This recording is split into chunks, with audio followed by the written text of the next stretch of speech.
দয়ার নবীজি রাস্তা থেকে হেঁটে হেঁটে যায় সেই পথে উম্মে জামিল কাটা যে বিছায়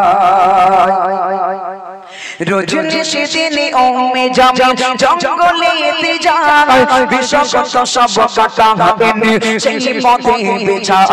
রজনী সেদিনে উম্মে জামিল জঙ্গলেতে যায় বিষাক্ত সব কাটা এনে সেই পথে বিছায় যে পথে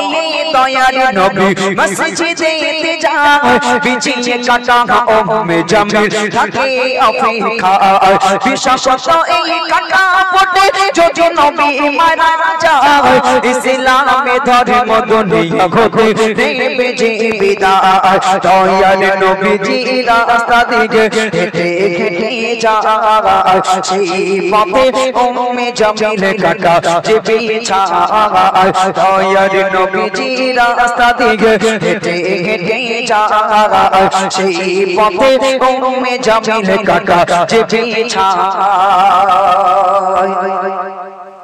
আল্লাহ বলে জিবরিল আমিন যাও চলে জমিনে ওমর আল্লাহ বলে জিবরিল আমিন যাও চলে জমিনে আমার নবীর কদম তলে তোমার ডানা করো সামনে জিবরিল আমিন বলে নবী আরে এগিয়ে যাবেন না জিবরিল আমিন বলে নবী আরে এগিয়ে যাবেন না আরে উম্মে জামিল বিছাই কাটা আমি বিছাই দইলা না ও গো দয়ার নবী প্রেমের ছবি ডানার উপর কেটে যায় আরে উম্মে জামিল তাকিয়ে দেখে কেন কাটা ফোটে না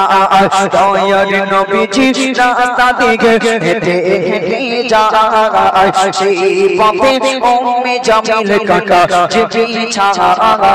দয়ার নবীজি রাস্তা থেকে হেঁটে হেঁটে যায় সেই পথে উম্মে জামিল কাটা যে বিছায় নবী পাকের চাচিমা আবু লাহাবের স্ত্রী উম্মে জামিল পথে কাটা বিছিয়েছে নবী পায়ে এই রাস্তা দিয়ে হেঁটে হেঁটে যাবে নবীর পায়ে কাটা ফুটবে পচা কাটা ফুটবে নবীর গা পচে যাবে নবী মারা যাবে ইসলাম ধর্ম এখানেই শেষ হয়ে যাবে এটাই ছিল কাফেরদের বাসনা ফেরেশতা জিবরিল আমিন আলাইহিস সালাতু ওয়াস সালাম যখন নবীর পায়ের তলায় কাটা মানে ডানা বিছিয়ে দিল নবী আমার হেঁটে গেল উম্মে জামিল আড়ালে বসে অপেক্ষা করছে নবীর পায়ে কাটা ফুটবে নবী ছটফট করবে দেখতে বড় ভালো লাগবে নবী যখন কাটার উপর দিয়ে হেঁটে গেল উম্মে জামিল দেখছে কাটার উপর দিয়ে যায় কিন্তু নবী তো যায় ডানার উপর দিয়ে যখন কাটা ফোটে না একদিন চলে যায় দুই দিন চলে যায় যখন দেখতে দেখতে এক সপ্তাহ পেরিয়ে গেল কাটা যখন নবীর পায়ে ফোটে না উম্মে জামিল হেরে গেল ব্যর্থ হয়ে গেল আর নবীর রাস্তায় কাটা বিছানো বন্ধ করে দিল তারপর কি ঘটনা ঘটছে কবি ছন্দের মাধ্যমে লিখছে শুনুন এমনি ভাবে কেটে গেল যখন কিছুদিন এমনি ভাবে কেটে গেল যখন কিছুদিন ডানা কাটা পথে রূপর চাচি উম্মে জামিল এমনি ভাবে কেটে গেল যখন কিছুদিন ডানা কাটা পথে রূপর চাচি উম্মে জামিল খোঁজ খবর নিতে গেলে নবী উম্মে জামিলের বাড়ি দেখেন তিনি সহজাত হয়েছে কঠিন বিমারি নবী গিয়ে দেখছেন উম্মে জামিলের শরীর খারাপ নবী দেখতে গেলেন ডাক দিলেন চাচি আম্মা ও আমার চাচি আম্মা আমি মুহাম্মদ এসেছি তোমাকে দেখার জন্য একটু আমার দিকে তাকাও ও মা তোমার কি হয়েছে শুনলাম শরীর খারাপ মা ওষুধ খেয়েছো কি হয়েছে বুদ্ধি দেখিয়েছো যখন বারংবার বলে উম্মে জামিল অন্যদিকে মুখটা করে শুয়ে আছে নবী পাকের দিকে তাকায় না নবী আবার ডাক দিলেন মা ও আমার চাচি আম্মা তুমি কি মনে করছো আমি তোমার প্রতি প্রতিশোধ নিতে এসেছি কিন্তু না